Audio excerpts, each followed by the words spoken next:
Hello, my friends. Today we're going to discuss a concept, well, a history actually. Well, it's a history on a concept.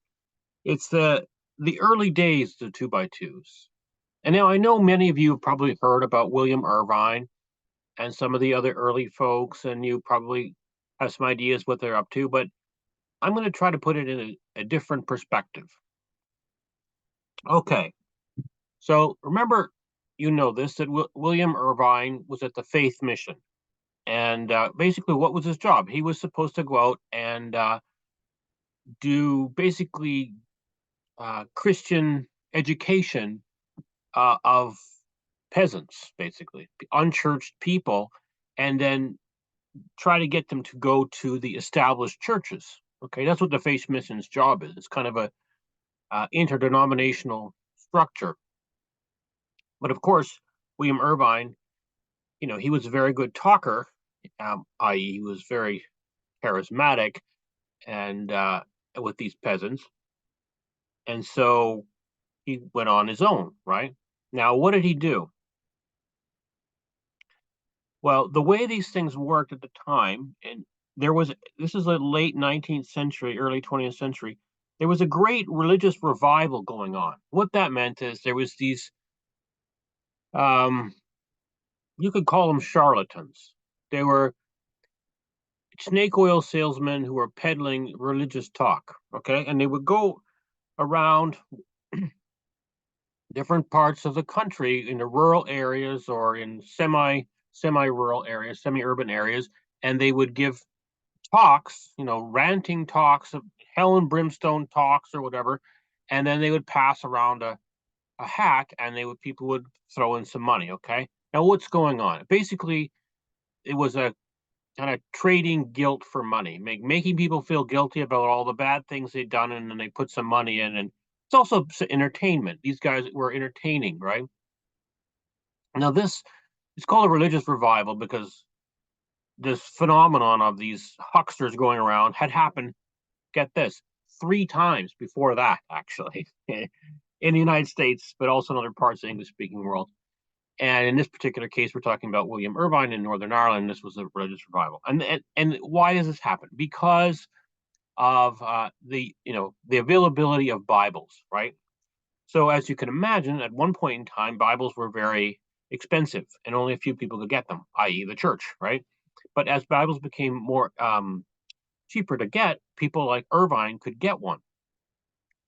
And if they were literate or semi-literate as he was, you could, get a few pieces out of the Bible and then expound and just BS your way, BS and BS and BS, and talk, talk, talk. I mean, I'm sure you've tuned into some of the pastors in some of the United States' televangelist stuff. Well, it's the same thing, right? It's just a big huckster show, and that's what Irvine was up to. Now as you know, he got on this whole that got to have people going out in two by twos and twos and stuff. But what he actually was doing was he was started attracting young people. He was a young man himself, but he was attracting other young people to join him in his basically preaching huckster operation, where they were going to go. They were going around to all these areas of the country of Ireland and giving these preachings and getting money. Right? It's I think of it like in the 1960s United States, if you had hippies running around, right, going from town to town, you know, you know, peace out, man, all this stuff, and like, can you spare a brother a dime, blah blah blah blah, all this kind of stuff, or like they're reading poetry, and then you give them some money, right? Like this went on in the 1960s in New York City and in San Francisco and other cities.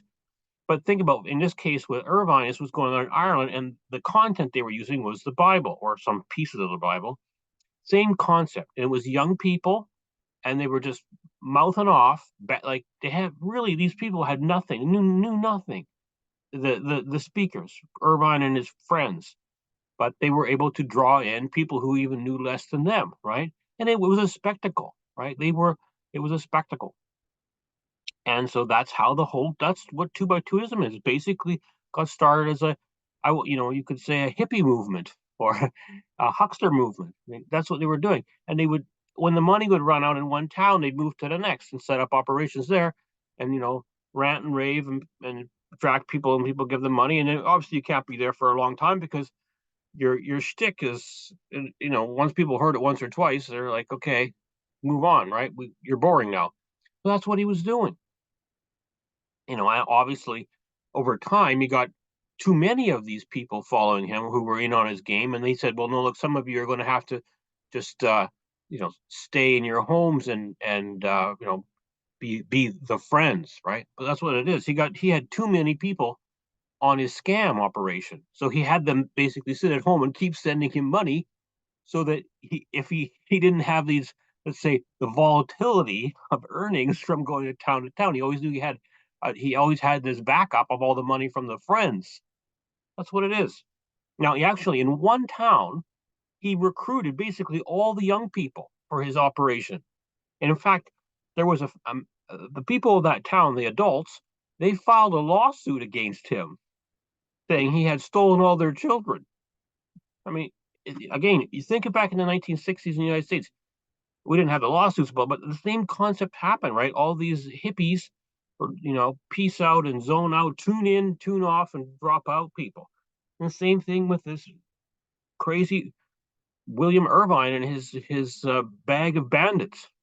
So that's what you should look at. That's what the 2x2s is, and that's what it is today. It still remains a bag of bandits. People ranting and raving, they don't know what they're talking about. The ministers, no idea. I mean, they're a direct lineage back to that craziness. I always say to 2x2s, why are you letting these absolute ignoramuses pick your pocket?